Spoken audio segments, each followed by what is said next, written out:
Okay. So you're back on the show. Gene Isley had hired you back on One Life to Live. It seemed like you were set up with the salary you wanted now. So here we are. What's And the next? corporation and the place Right. that I could get to in a 5-minute taxi ride from the studio, and everything was gorgeous. Right. And then they had the 15th anniversary. And Gene Arley, who is honest as the day is long, soaps don't honor their anniversaries because they last so long. They only go into a big gala and a party and every 5 years. Because if you go every year, then on and on and on, it's no fun. It makes it more special. Okay, they hit the 15th anniversary. And Jean Arley, bless her heart, did the same thing that everybody does when they have a 15th anniversary. They celebrate the original stars. There were only 2 original stars left on that show, Ellen Holly and Lillian Heyman.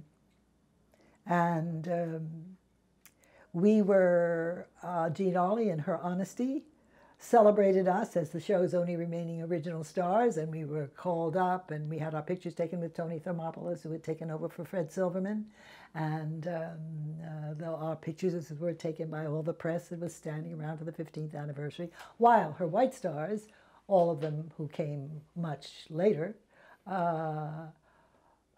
some 10 years later, some of the Buchanans came 10 years later, 9 or 10 years later, and all of them came later, sat by the table and had to watch us get honored for the 15th anniversary. Well, that was, a lot of people looked at that, and Agnes Nixon looked at that also, and everybody pretty much decided something had to be done about that. So, in very short order, Jean Arley was gone for having done that. And in came Paul Rausch.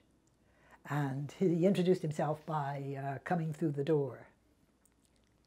I was on the set. And here's this beat-faced person in this khaki suit who comes marching over the wires, stamping across the set, and he gets up to me and he says, "Get that hair off your neck, you're the DA." And he turned around and he marched back, and I thought, my head said, this can't be happening. And my gut said, you're toast. There go your kids. Because one of the things I planned to do in this heaven I thought I'd come back to because of Jean Arley was adopt kids. Hey, you're never going to get married, but you can have kids and you adore kids. You can have a whole house full. Now I realized it was all over. And the reason why I realized it was all over because Joe Stewart had always given me the business behind the closed door of his office. This was a brand new guy who was going after me in the public square. And there are people standing around who aren't crew, who are actors. He's brand new on the job. There's no way he's going after me the way he did unless he has a mandate from management to do just what he was doing. And sure enough, I went home to that little Park Vendome apartment, took my 5-year cab ride. You'd think I was Ann Coulter with Alice in Wonderland hair down to my hips the way he was carrying on. My hair was off my neck. He said, get it off your neck. You know, that's where it was. And I went home and I couldn't cut my hair fast enough. It was all very, I ended up looking like Rachel Maddow instead of Ann Coulter. And it was kind of awful because I was doing it with, he took one look at me and his face fell. And I couldn't figure out why. And then he found out the way you can get up, what he was looking for was some way to have some kind of abrasive thing going on. And I followed his orders. So he came up with, he was very clever, he came up with a thing that he could attack me for that I couldn't do anything about, because you can't fix what isn't broken.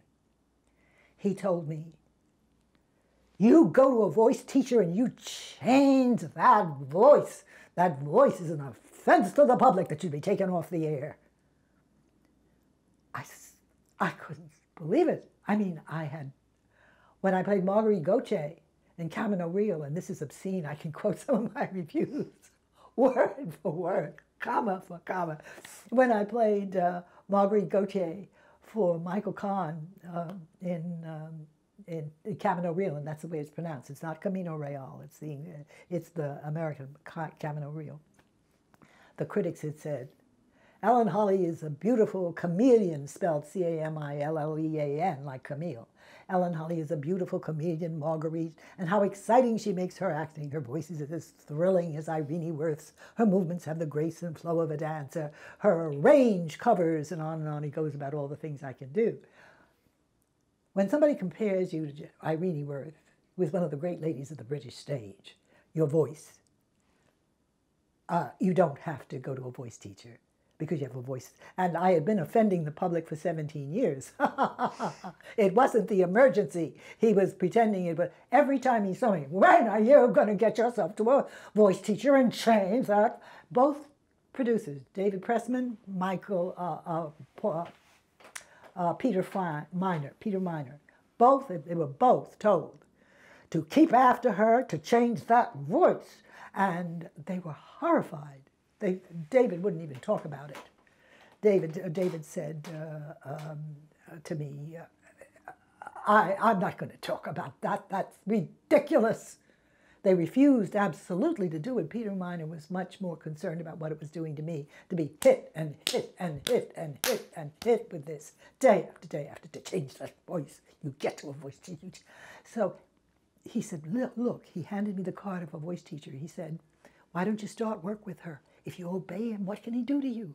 So I called her up. She said, I can't hear anything in your voice. What's supposed to be wrong with it?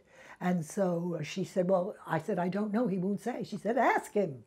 So I, at one day at the coffee urn, I said, I'm starting with a voice teacher, but she wants to know what you want. He said, I can't, and this is an exact quote, I can't put my finger on it, but you better do something about it. And then turns on me and disappears. And nothing could be more ridiculous. So, David had said, what could he do to you? 7 a.m. Called out of makeup. My contract was almost over. 7 a.m. This is how sadistic he was. He could have told me this at the end of the day. 7 a.m. He calls me out of makeup. I'm looking like the Bride of Frankenstein with my hair all up in curlers and feeling like. And I sit down in the chair, and he says, when your contract's up, we're dropping you. You're just not worth keeping. And it's always a blow, but when I thought I could stand up and keep my straight, I stood up. It took a moment for me to be sure I wasn't going to fall down. I said, I see, thank you, and I left. I wasn't about to give a sadist an orgasm by begging for my job. Not about to. And my was the day at the beach compared to what they did to Lillian Heyman. When they left, there was when they didn't get any feedback from, bounce back from my exit, they went after Lillian. Lillian wasn't prepared for it because she had months and months and months left on her contract. So one day she goes down, after a 13-hour day, she goes down to her car.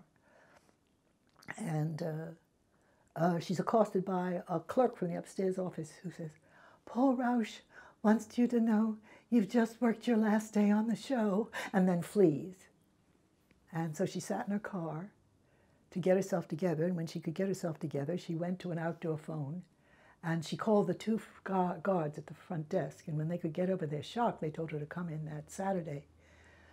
So she drove in that Saturday, and they helped her to clear out her dressing room and of her things, and a month later, she got a check for the months and months and months that were on her contract. And that's how they got rid of Lillian. So it meant a lot of things. It meant that all those dreams of having kids, that's one thing I can say, kids lost a good mother, because I know how wonderful and inspired mothering is done. I had a fabulous mother. I had two fabulous mothers. because Lillian Heyman was like a second mother to me, and I was like a second daughter to her. We kept in touch all the way up to the 9 years later when she died. Both of my mothers died in the same year. But they're kind of cute because they both knew about each other, and they both knew how much each one meant to me, and they sort of felt like they had solved King Solomon's problem as to how do you split the baby. They were just charming. They were fond of each other. They never met. Anyway, both of it, it's not surprising. Both of them died in '94. And anyway, her family, because she had never had any children, I was so grateful, and I remain grateful. Her family allowed me to speak at her funeral as if I'd really been her daughter. I'm very proud of that. Wonderful. So, anyway, what was clear, and what Jean Arley got punished for is everybody had a problem with the fact that Lillian and I became. We knew, as a matter of fact, that we knew that they had a problem with it on the 10th anniversary. Because on the 10th anniversary, at the same time as Modern Screen had a gorgeous picture of me in there, and he said, Ellen Holly has been on a soap, first black to be on a soap for 10 years, and so and so and so and so. That's the same time that the soap magazines were celebrating our 10 years on that show. They had a party and didn't on a day when we weren't there, and never told us it was happening, and so that we only found out about it by looking at the paper with the two blondes cutting the cake and all the whatever around and we realized that they were having a problem with the fact that we were the only remaining original stars on the show. And we sat in her dressing room and decided whether we were going to talk about it or whether we should, how we should handle it. And both of us, frankly, were so tired of the battle, and that was the only, to end the job would be to end the careers, because we were too far down the age alley to recoup anything. So we decided that what we better do is not say anything about it and try to figure out how to handle it, and at least get 5 more years out of it before it would be a problem again. Mm-hmm. What I didn't know was that I would flee from Joe Stewart, come back, and then hit that 5 years, and Jean Arley put us out there. Because Joe Stewart may have saved my career by ignoring us for the 10th anniversary, so it wasn't a problem because we weren't there. You know, Jean Arley, you know, by being the honest person who put us out there, everybody looked at that and said, get rid of him, and get rid of him fast. So that was the end of all of that. But the thing about it was, I still didn't know what really had happened to me on that show. I would never know. I would go into my private life, and I would do a judge on. I was so glad I brought the apartment at the Vendome because I had bought it at $99,000. A year later, I was able to sell it at $180,000, and that meant that I could carry myself a little bit further. Mm-hmm. And then when it got really, I had to. That's when I took the civil service exam and went and worked for the rest of my years at the library. And had it, you know, not very much money, but a wonderful time at the library because I love books. Mm-hmm. But you're saying you also played a judge. What? You also played a judge for a little bit. Yes, on the Guiding Light. That's what I meant when they said they had me to judge, playing the judge on that. But I still did not know what had happened to me, because what happened, I knew it all might have all gone back. I started writing a documentary. I have a half-written documentary up there that has 2 titles, and the second title is The Caller on the Phone, because it was still a mystery to me. The caller on the phone being that very first phone call. That very first phone call. It really bothered me. It bothered me all my life because when that person disappeared and I was left all by myself, and then Agnes sold the show, it was like the rest of the show was like treading water with nobody watching your back, nobody watching, you know. But I still, it took me 11 years to get to my autobiography. I was chopped in '85. My book came out in 1996, and I still wrote my whole book. And now we're getting to the place where I wrote my whole book, in which it wasn't until the last 10 pages that I start saying, all through these years later, I was always talking about Agnes is my fairy godmother, all the way up to the last 10 pages of the book, and you can see me, hear me, beginning to say, well, if Agnes Nixon knew this, then she knew that, if she did what. My book came out in 1996. It wasn't until 2 more events that I found out what really happened to me on that show. In the year 2007, I was cleaning out a closet, and on the top shelf, I was on a ladder, on a top shelf, this box came flying down and flopped open and spilled all these papers all over the floor. And I thought, oh my Lord. And I climbed down and started picking them up.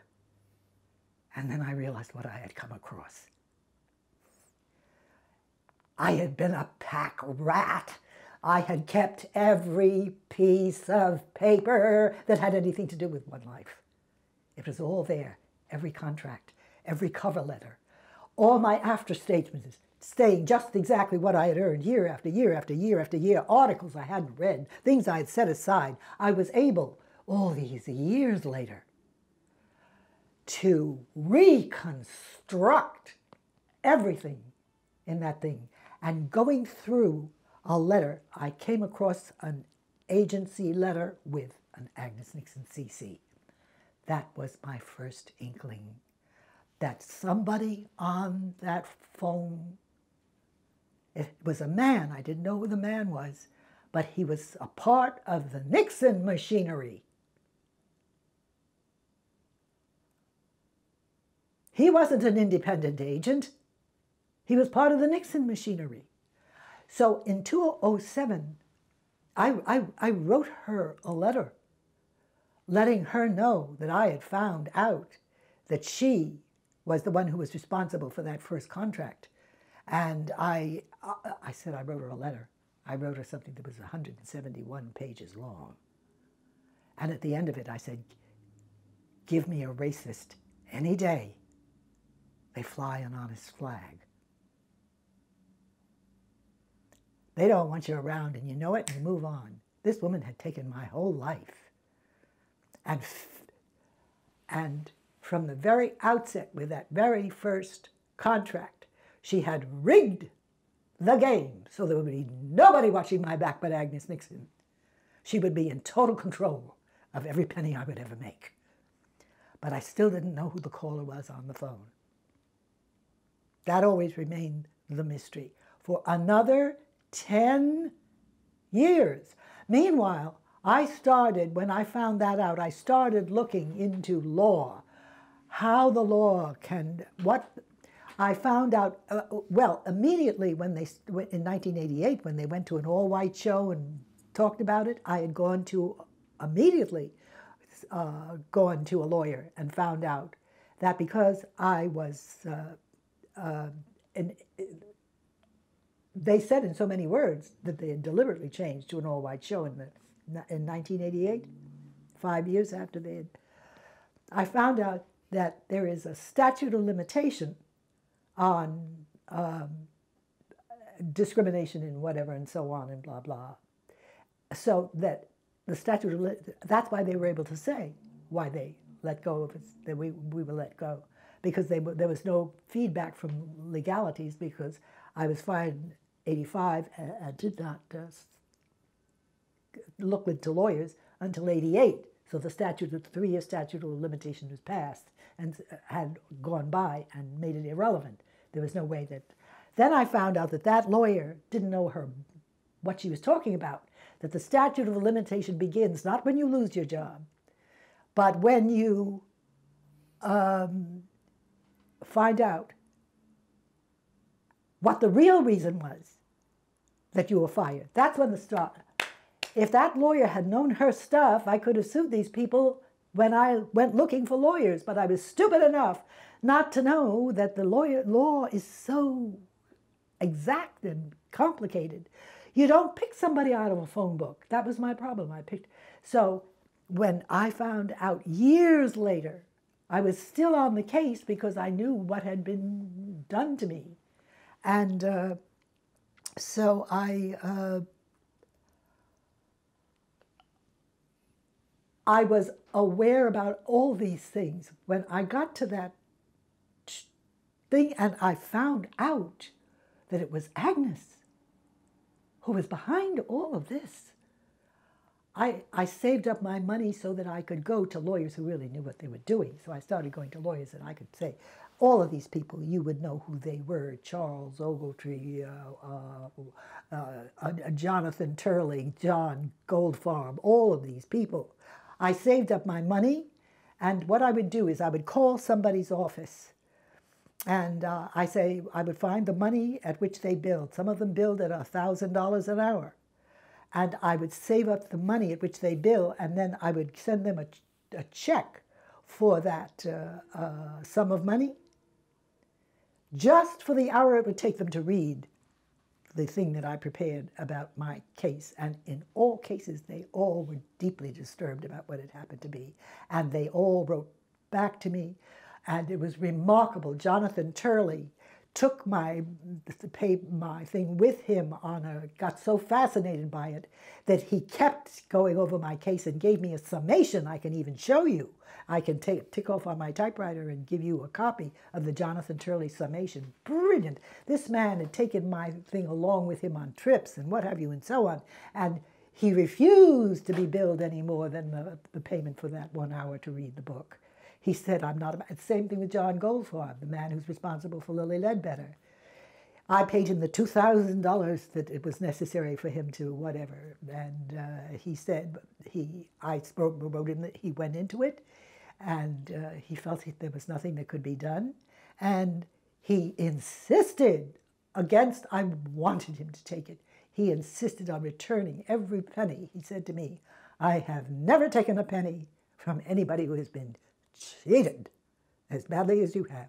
I do not want to take a single cent for that. He returned every single penny of that because he thought I had been so brutally ripped off by them.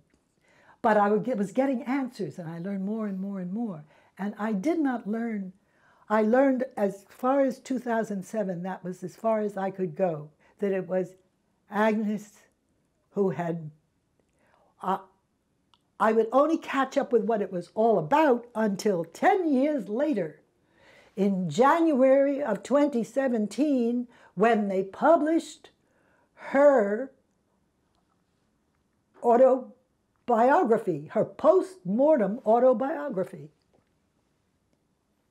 And there's a whole section there in which she talks about me and reading about the thing in the paper. So she had read the New York Times article that you had read. She had read the article, How Black Do You Have to Be? She had recognized my whole hand. And then she goes into talking. It's almost as if she comes out of the grave. And she starts telling me what I want. The last thing that I had to find out in order to finally have the picture puzzle, the Rubik's Cube of what had happened to me, clop into place. And I knew exactly what had happened to me. And that was as she talked about it. She talked about the person, how far they were looking for this girl. They went here, they went there, they went everywhere. They couldn't find her, and then they looked in the paper. And the way she describes it in the book, she and the caller invite me to sit down in a meeting, and we start talking about discussing these things with, of course, the understanding that is I'm going to be going for my own lawyer and send him to the table to do. It's all done like that. We never sat down to a meeting. I never saw them in that situation. You know who that person was on that phone? Who? Brandon Stoddard, the head of ABC Daytime Television. Two enormously powerful people got on a phone and never gave me the faintest bit of information about anything I didn't sit down with people who were upfront about who they were. These predators kept their masks on their faces and tied me to the worst possible contract a rookie could have signed. Because not only was it, I knew going in that it was the bottom of the barrel in terms of money, but I also knew that it was standard operation and it was still $300 and I would only make 86 or whatever. Okay. What I didn't know was what I couldn't know was what wasn't in the contract. You know what wasn't in the contract? All the clauses that if they had been honest brokers and sat down with me, I would have brought in Stark Hesseltine and I would have had a life. I would have had an entirely different life if I had brought in Stark Hesseltine. And Stark would have, first of all, they would have been impressed by him. They would have been like this because he was so big in the business. Secondly, he would have known the going rate for it. He would have known all of the clauses that should have been there to protect the one clause, just one clause that was missing that should have been in that, would have been there if there had been an ethical contract. It's not even an ethical contract, because if you read Leonard Duboff and go into the legalities of these things, it is not a legal contract if only one party gets everything and the other party gets nothing. So I didn't even sign a contract that was legal, because it was all for them and none for me. You know, one of the clauses that was missing, that would have been in there, Stark Hesseltine had done the contract. If Stark had done the contract, one of the clauses would have been a clause called favored nations. Favored nation says you cannot, as would have said, as she goes into the thing as the star of the Carla storyline, nobody can come into her storyline and climb up on the shoulders of what she has accomplished and make the same money as she does, unless she is jacked up to the same level. Al Freeman couldn't have come in 72 and made 100,000 4 times because he was allowed to negotiate with a lawyer. 72, he comes in and he makes immediately $100,000. You know what that meant? That meant that when they turned to a half an hour later, it meant so many things. It meant that when I went up to 50,000, Al went up to 200,000. It would take me 12 years to catch up with 6 figures. Half of the life on that show, I was in the 20,000s. Half of my life on that show. Because Agnes Nixon had rigged the game so that she was in sole control of every penny I would ever make. And also, because once I learned it was Brian Stoddard, then I understood what everything had been about, including the guy on the phone. He was so used to being a yes man, he was annoyed that after looking here and there and everywhere, I was stuttering about, I think, oh, well, make up your mind. Would you be interested or not in auditioning for this? He wanted to get it over with. He was sick of all the things that they had done to try and find the girl. He was used to people, and when I don't say yes right away, he's annoyed. You know, I understood why he had done. But I also understood that he knew damn well, as I argued with him about the money, I said, I'll be damned if I'll pay your commission because you've negotiated nothing for me. He knew perfectly well that I was mistaking him for an independent agent, and he never once even dreamed. What he understood was by never revealing the fact that they were my future lawyers. There's no way. You know, if they had been upfront about who they were and what they were doing, there would be no way that.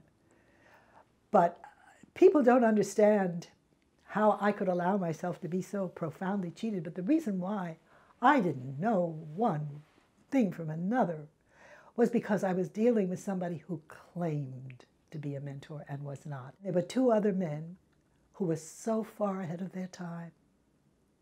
I was so lucky to know them. It is only because of them that I was able to have a career at all.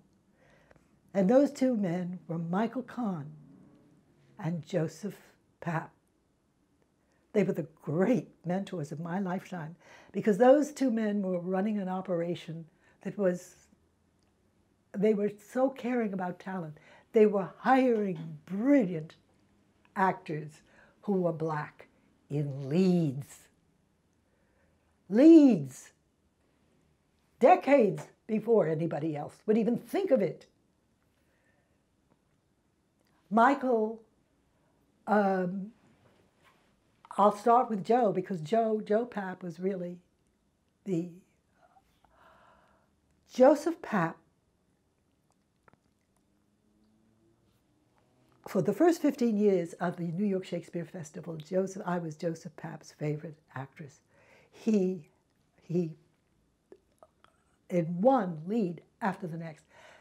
Kate and the Taming of the Shrew, Princess Catherine and Henry V, Titania, Desdemona, Regan and Lear, Lady Macbeth, Vary in the Cherry Orchard when he did Chekhov. I was one of 8 stars that he took to Broadway.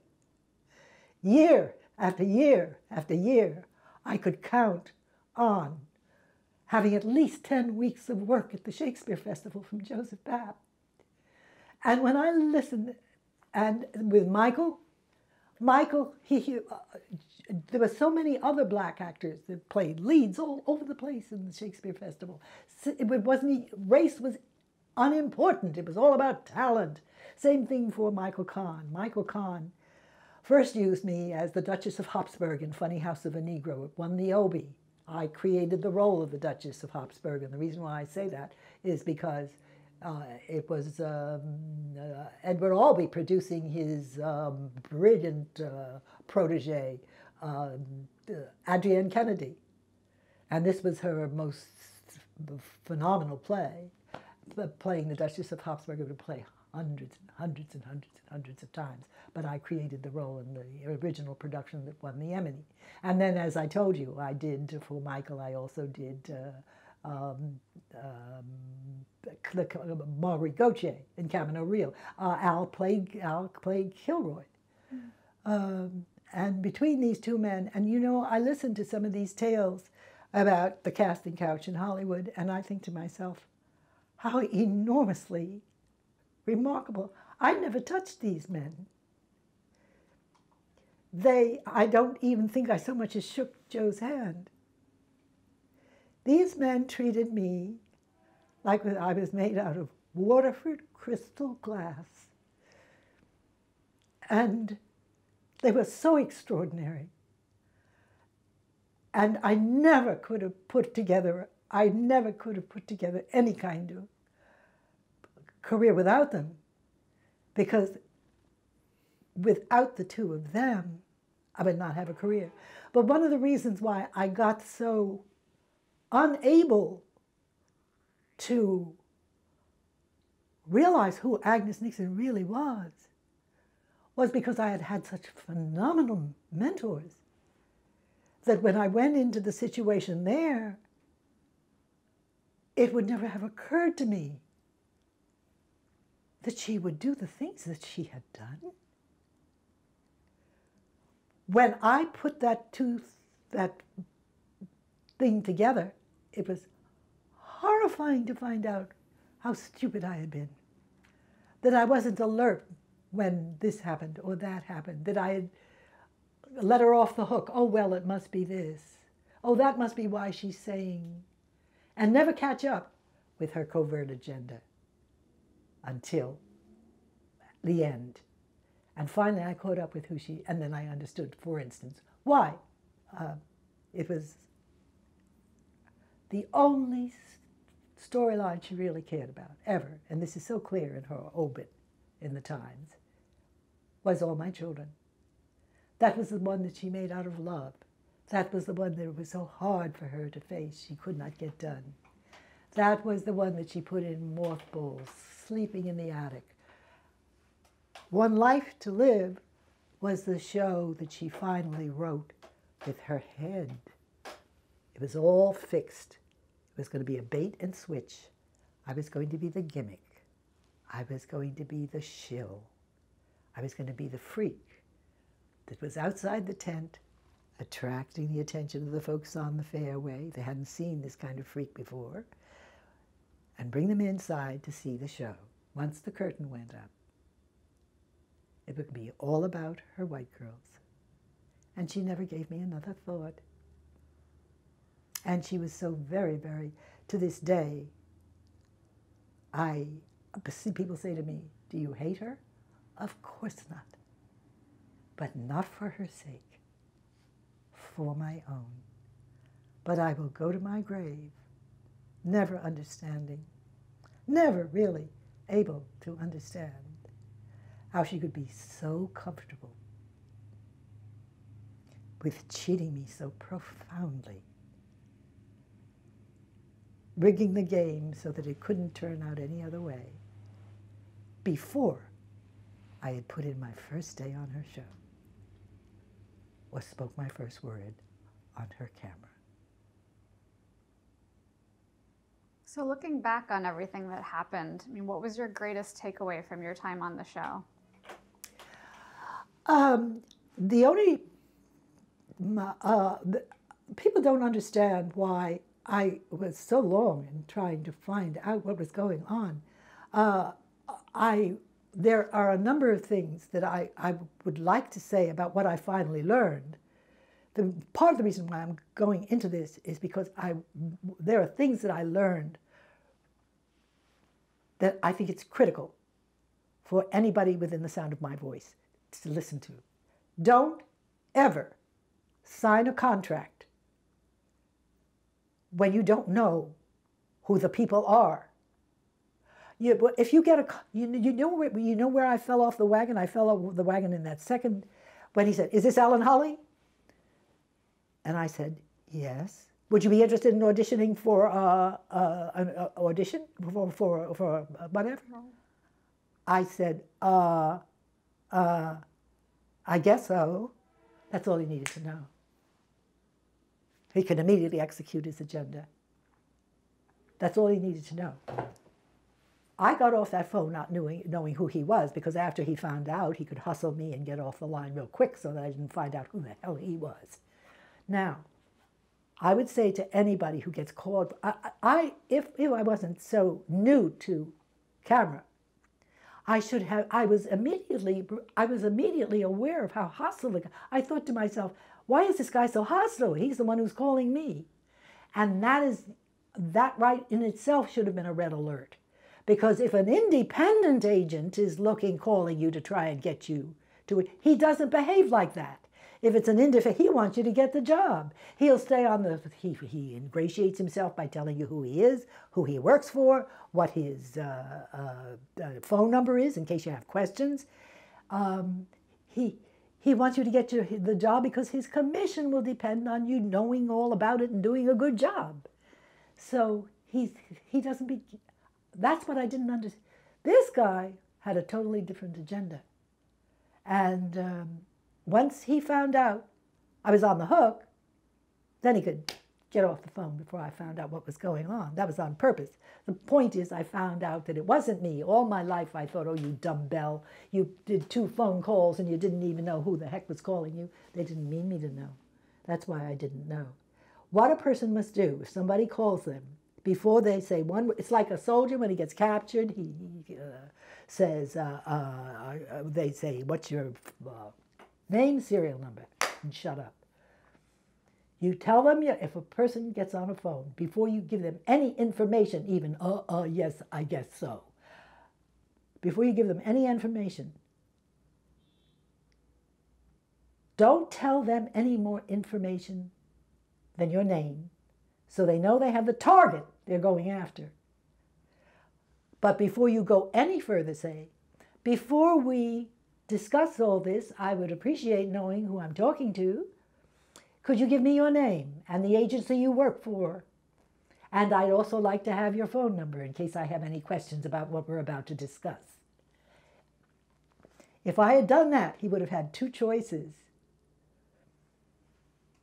To lie outright, for which he could be caught for fraud later on, or to tell the truth and let me know that I'm talking to my would-be employers who are conning me.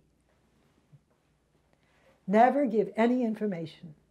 Also, in terms of a contract, if you're doing a one-shot and you're always, it doesn't matter. However, if you're going to give your life to a series, one of the things that you have to be aware of is what usually happens, and this certainly happened in my instance. I was stuck with that first contract because every single contract I signed was based on that original contract as the armature on which everything was built. As a matter of fact, if you look at my contracts, it goes as referring to the thoughts of January so-and-so, bop, bop, bop, as continued by January, ... and these went all the way back in steps to the first contract. So that was the armature on which all the other contracts were built, with the upgrade of a $25 annual increase, which when in 1971, when she gave me something with her left hand, she took away with her right because she gave me a 2-year contract, was more attractive, 2 more years of solid whatever, but reduced the $25 upgrade to $15 a show. I didn't see that until years later. Read the small print, for goodness sakes. And do understand, the first contract you sign is the most critical because it will usually function as the armature on which everything else is built. So you better get that first contract right. So what's your recommendation for that? Should everyone have a lawyer review it? Should an agent should review it? How should people go about making sure that that first contract is okay? By making certain from the get-go that you're working with a lawyer that you yourself have chosen. Mm-hmm. And certainly not anyone else. Then also, I should have been on the alert when the moment the moment she cut the Carla storyline. What would have happened if I had had a lawyer? This is what would have happened if Star Kesseltine, the moment she was almost like Dr. Frankenstein, feeling like he had created a monster. And I think part of the problem was I was taking over the show. All kinds of people were watching that show. The papers were all going after it, and it was I think they didn't want people to know how many black people were watching the show. I think they were afraid that people would think it was a black show. I think I was eating up too much oxygen. There was so much made of those first years. I mean, people still talk about it to this day. Soap Opera Digest wrote about it way back in 2007. We're talking about something that went on in 1968. 2007, they were talking about, they wrote a column called Social Call. And it said these were the things that were so important about, and they start with me in 1968, and my story. And what is so interesting, they got rid of us for the 15th, but on the 20th and on the 25th, you can see that, first of all, Agnes goes out there and does her thing in terms of keeping her legacy alive. When they did the 20th anniversary, the whole page starts with Agnes Dickens saying, "I wanted to take soaps out of Wasp Valley." And then she talks about this thing. And then the page says, "Early Landview." And the rest of the thing is Ellen Holly talking about playing Carla and saying wonderful things about her. The only problem with that is it's presented as if it's told in current time. It's the 15-year-old quote from the very beginning of the show. And the picture that they show, they didn't even bother to keep headshots of us. The picture of me that they use and use and use and use is the only one they have. It's Polaroid, shot while Al and I sat on a couch on the set while they were changing the lights, and one of the guys on crew took a Polaroid of us as we sat there and put it on the call board. That's the picture. They didn't even keep our pictures, our headshots in the PR place. And anyway, you know, it took me all that time to catch up with her. because I had had so many extraordinary years working with the royalty of the American theater on Broadway, not only with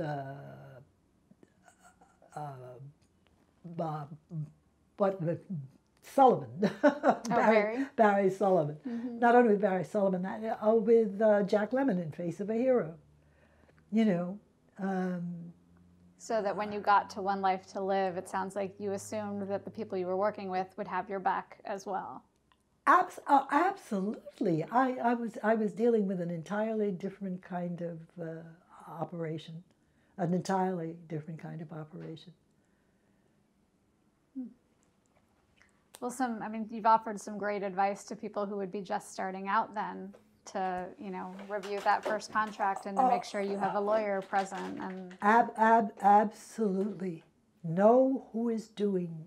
And also when you go into, it never occurred to me to hunt down information. I don't know where I would have hunted it down because they were so clever about disguising her, the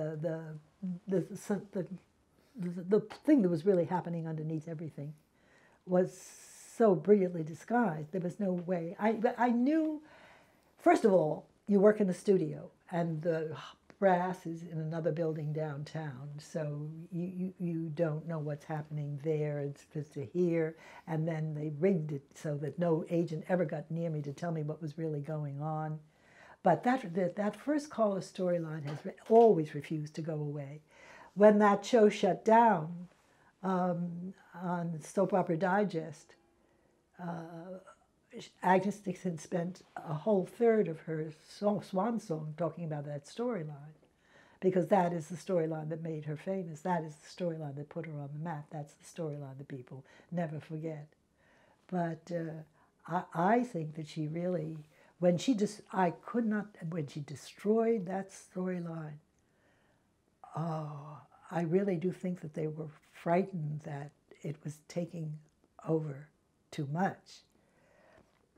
And I don't know what their fears were, but they certainly, I was not prepared for what happened.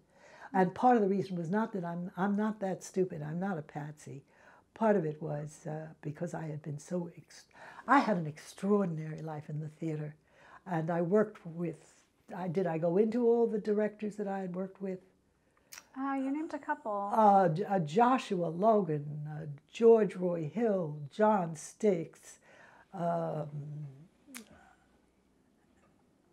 so many I can't even remember who were just incredible directors. I had had a beautiful career. It wasn't well paid, and of course, but I think that in terms of the theater, there are very few white actresses who have played as many extraordinary. Every single role I played was an extraordinary role. I never played anything just to be playing a part. I mean, think of it. It was a fabulous role in Face of a Hero. Did I tell you about how Jack flew in specifically to read with me because it was the most important piece? Jack Lemmon flew in from Hollywood just to read with that person who was going to be reading his black secretary, because it was there were going to be all kinds of stars in it. George Grizzard, Sandy Dennis, a whole bunch of stars, James Douglas, the British star. And but he flew in because that was so important. And when I finished the scene, he threw his script out on the floor and he said, "Honey, you are one hell of an actress." And it went so well that Bruce Savan, who was now my agent because so many things were going well since Fallaro, took me to Sardi's, and they came to buy Sardi's too, and they came by our table. They said, "Look, there's no point in keeping you in suspense. We're supposed to see girls this afternoon, but she knocked it out of the park. Nobody could do better than that. She's got the role, just so you want to, in case you want to know." Wow. You know, I mean, I went into a very tacky operation in terms of the people above the line, The people below the line who weren't, everybody was wonderful to me. The guys on crew, I love them all to this day. When Ebony wanted to do my cover, the word came down from Joe Stewart. And this is the quote: "Trick something up from standing wardrobe." So this was the cover when your Of character was Ebony. getting married? Yes. Trick something up from standing. That meant go and rummage in what we've got and see what you can. The way I found out was that he was fuming. George Drew was the costume designer. He was fuming. He said to me, "Do you know what they said?" He said, "Don't they know how important that magazine is? When you go on that cover, you're going to look like $1 million. Meet me at Bergdorf's tomorrow at 10 o'clock." This is George Drew, the costume designer. Furious at management because they... And we didn't get it at Bergdorf. This was his day off, Saturday. We got it ultimately at Saks Fifth Avenue. He cratered his budget for the month to dress me in André Lague from the French couture. André Lague was one of Audrey Hepburn's couturiers. That cover is forever, and it looks like dynamite because of George Drew, not because of my producer. Trick something up from standing wardrobe. That's what management was doing, the people under were doing all the time, making it easier for me to be on that show, and those are the people I dealt with every day. They had my back. The people with no power had my back every day, and they were a joy to work with. So it wasn't all gone. I love the crew. I love George Drew. I love both of them, David Pressman, and working with them. Everybody was great, except the people above the management line. And I feel sorry for Josie Emmerich because I do think that I do think that she felt sorry that I was in my predicament, but I don't blame her for having a job to watch, you know, or for being smart enough to know she could be replaced. But it took me a lifetime to find out that the person who owned the entire chessboard, even all the way up to up to the top of the hill, was Agnes Nixon, and rightly so, because she was a genius at a lot of things. A remarkable story that we've heard here today, Ellen. I just have one last question for you. How would you like to be remembered?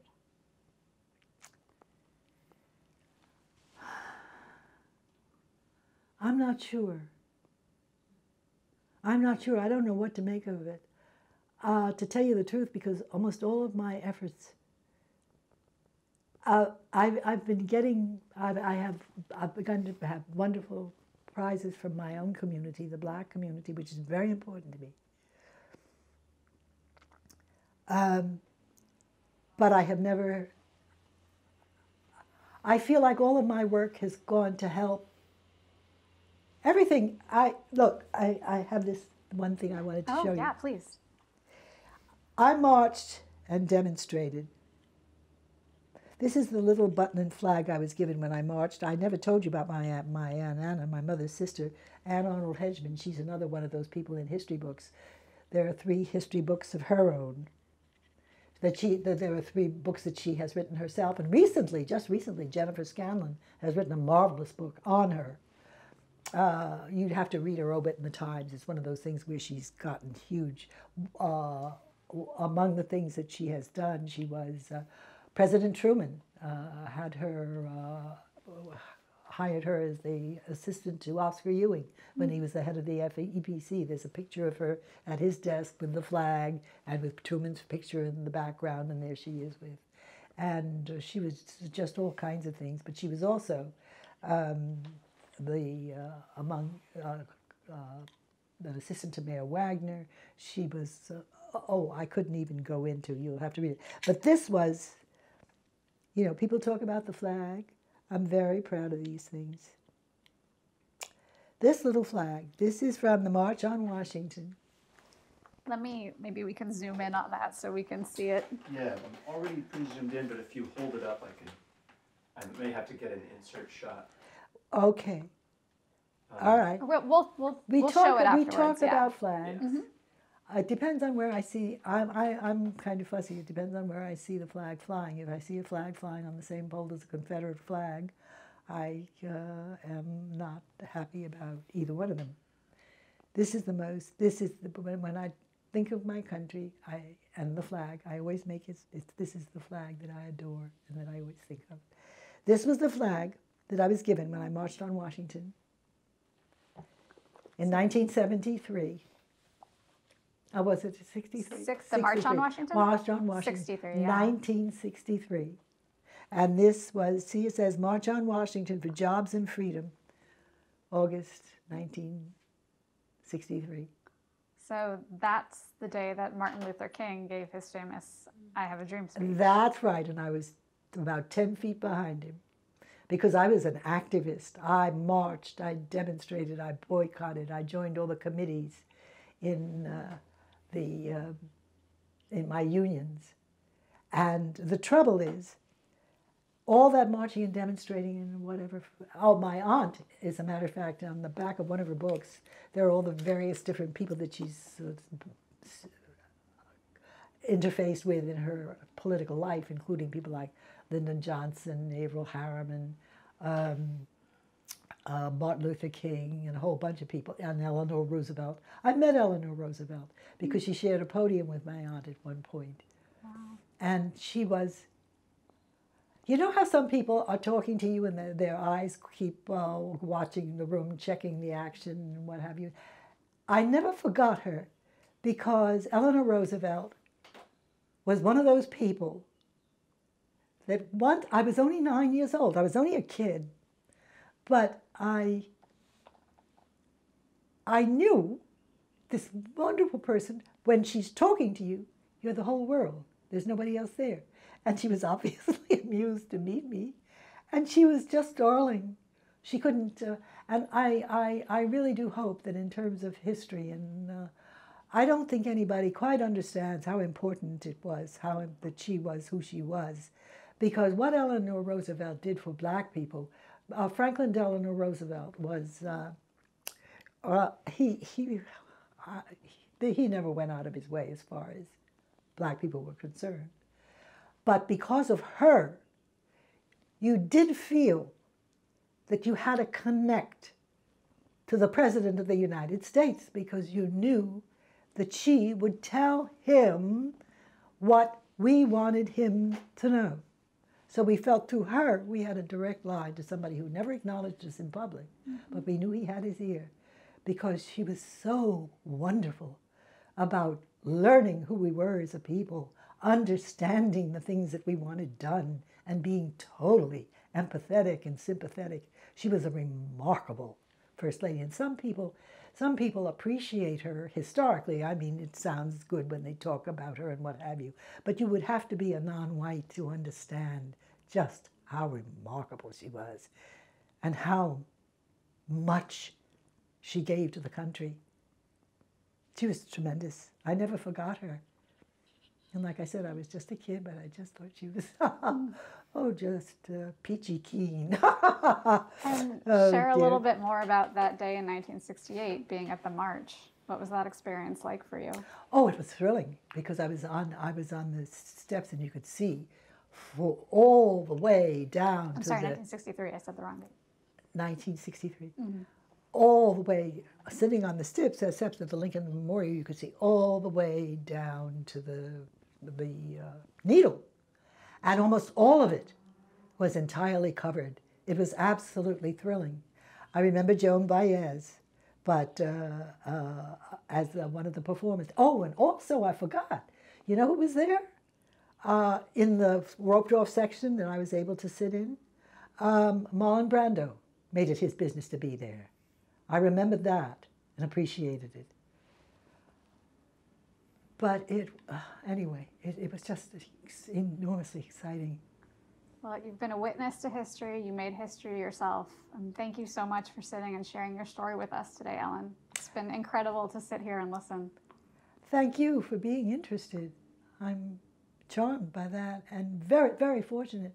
In a way, this is the first time I've been able to really sit down and tell my side of what the life was that I experienced from my point of view, rather than the people who write it down, because they get it all wrong when they write it down.